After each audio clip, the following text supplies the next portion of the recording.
Morgan from Mountebank, and we said he was a PF2, so let's just have a look at how he plays. Well, you can see how he positions himself in the chair. It's quite solid, and he's got that one foot I think he's pushing back on. So he's in there quite tight. Yeah, you look at his fine motor control. You see his hands very rigid. He's overly flexed at the wrist, and that's rigid too. But he has full control of his chair. He just took an impact there, didn't affect him at all. And then he's just repositioned himself in the chair, which really isn't even, he didn't even have his hand on the other armrest. Yeah. I think he's got a really good peripheral vision. The way he looks, like he can turn so far, but then he can turn his whole chair. I think he's using a lot of spatial skills, a lot of proprioception, so he knows where everything is in space around him. He knows Excellent. where everything's moving.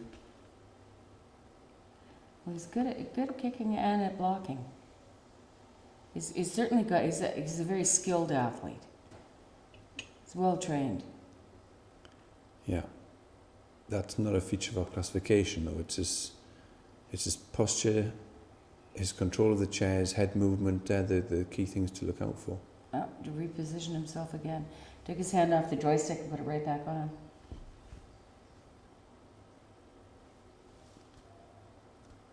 Then we go straight into the game again. Look at his eye contact on the ball. Yeah, never takes his eye off the ball. There's a lot of power play now, a lot of pushing going on, stable in his posture.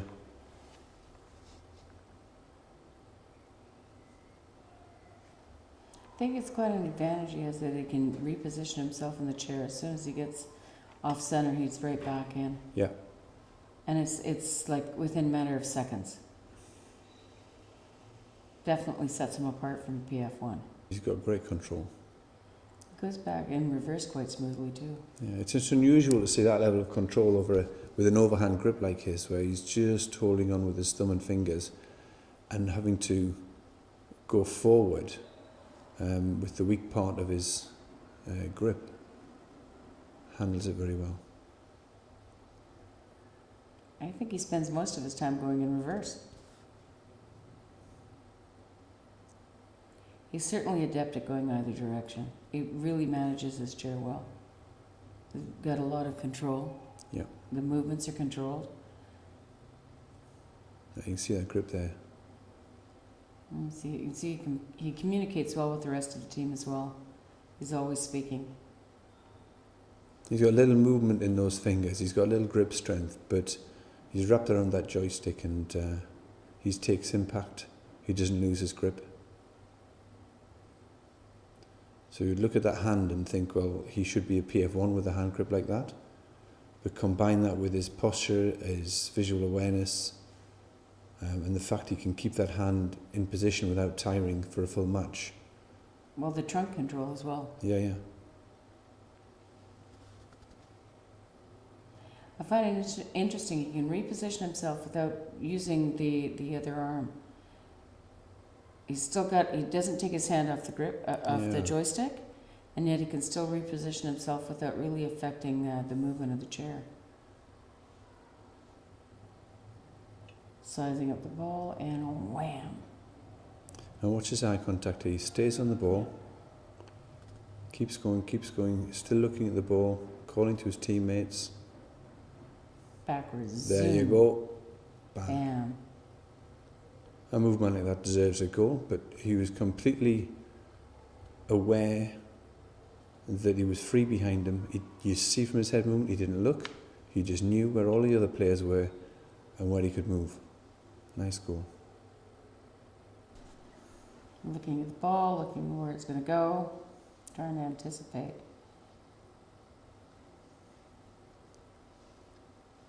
Didn't quite get purchase on it. Here he that time. goes. Bam. Yeah. You see that? Let's show you that again.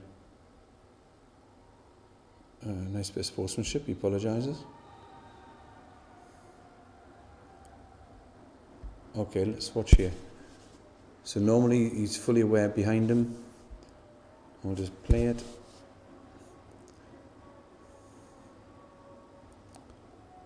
Takes the ball, nothing much happens. He's backing up, not watching, bang. So he's not foolproof. But I think the exception to the rule, that was careless and clumsy, but usually he's fully aware behind him. Okay, so that's Morgan. PF2, do you think? I definitely think that that's where he belongs. So do I. And I think a lot of people would look at his hands and say he should be a PF1, but it's what he does with them. Well, it's the overall picture. Yeah. It's not just, focusing on one aspect.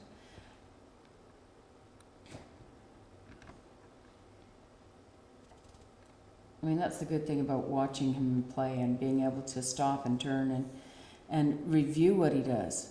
It just shows you the benefit of having the observation. Yeah.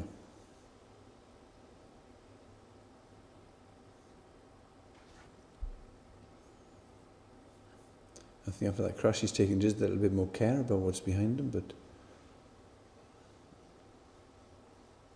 it hasn't stopped him at all in the game. No. And there you go. That's the next goal. Set up by Morgan. PF2. Okay, so this is Mark. And he's with Aarhus, a Danish team. We classified him as a PF1. So we just got to check that that's what we're seeing on camera. Yeah, and right away you see the instability of the trunk, the strong movement problems that he has. Yeah. Did you see there that he took a contact and immediately stopped? Stopped and He was talking to the player rather than following the game. That's going to happen most times. He takes contact. He's going to startle him. You see his posture now from the start of the match to now, where he's much more reclined. His hips have come forward. Yeah, he's got a tremendous difficulty recuperating back onto the joystick. Yeah. He's sitting asymmetrically. He's over to the right hand side. He's got his right hand in full flexion. So you got the reflex going off. There you go. Everything looks like it's not controlled. Yeah. He's constantly having to readjust everything. I suggest he hasn't got the ability to push himself back and sit upright. No. And And he's getting more and more open at the hips. Yeah, I think he's so involved in the game that he's forgetting his posture, and that's going to inhibit his drive.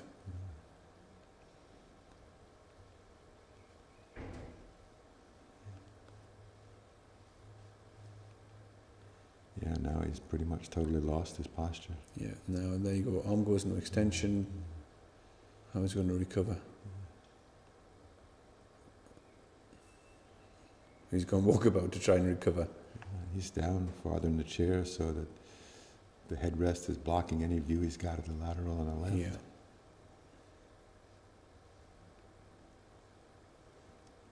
Now he's focused on the game. You see from his head control, he's watching the ball, he's watching the players, looking for the gaps. Yeah, but he can't do both at the same time. And what he's struggling to is get his chair where he wants it to get to, because of his posture, because his hand's variable in its control of the joystick. Yeah. Look at that there. He's completely off the backrest of the chair, completely over to the left-hand side. Whereas before he was on the right. Yeah, his legs are totally skewed to the right now, his knees to the left. There's no way for him to get back into position. Now it's his pattern of cerebral palsy that's affecting him. If he had trunk, bilateral trunk restraints, hip restraints, knee blocks, feet fixed properly on the footrest, you would clinically think he should be able to sit up more. But his pattern of CP says that he's going to fight those restraints and actually be less able to control a chair. Yeah, the key to it's finding which restraints you can use that wouldn't give him a problem. Yeah. There may be some, but it would take some time trying each one out and seeing how it affected him. Yeah, I want to just rewind a bit and have a look at this hand control on the joystick.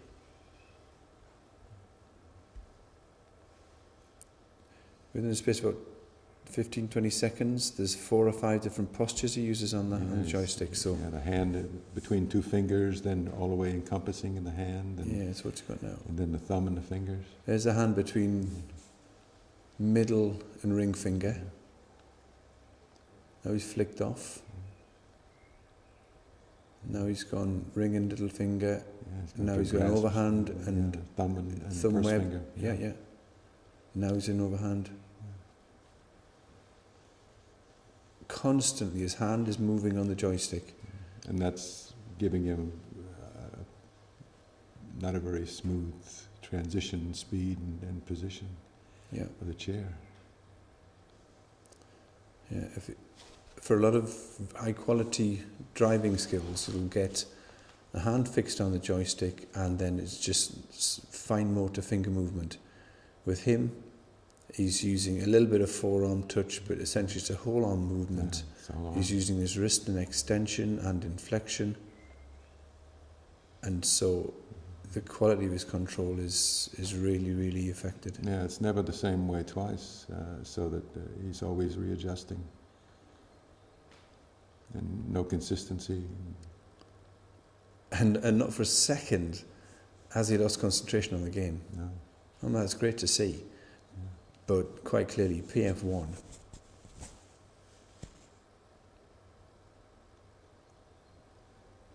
I haven't seen anything that changed my mind about that. No.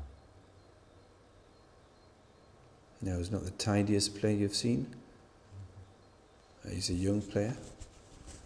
But no matter how much skill he develops and how much tactical ability he develops, he's always going to be a PF1 because of his cerebral palsy.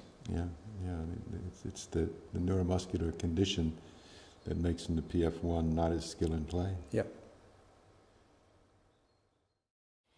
Okay, so this is Faye. She's got a full harness on. Her arm is tucked in the harness. The harness, the left arm is, and the right arm is in a sleeve, isn't it? Attached to the chair. Cervical collar, knees are strapped, ankles are strapped. She's in that chair to stay. Yeah, she really needs the support. By giving her that support, she's fairly symmetrical in the chair, but it also tremendously limits any movement she has and any observation of the court with her head. Well, the headrest in particular. Yeah. You notice when she spins like that, she actually shuts her eyes. Yeah. And she overt spins too. She spins a little more than most of the other people you see on the court after she hits the ball too. Yeah, she does a full circle. Yeah. Takes an impact pretty well. The head bobs quite a bit, but it's still stable in place. Well, she's quite secure in the chair. Yeah. She has limited vision. The support that she has with that right arm gives her reasonable access to the joystick. She does come off and go back on the joystick fairly well, but only because the arm is positioned well enough to where the hand's the only thing that has to move.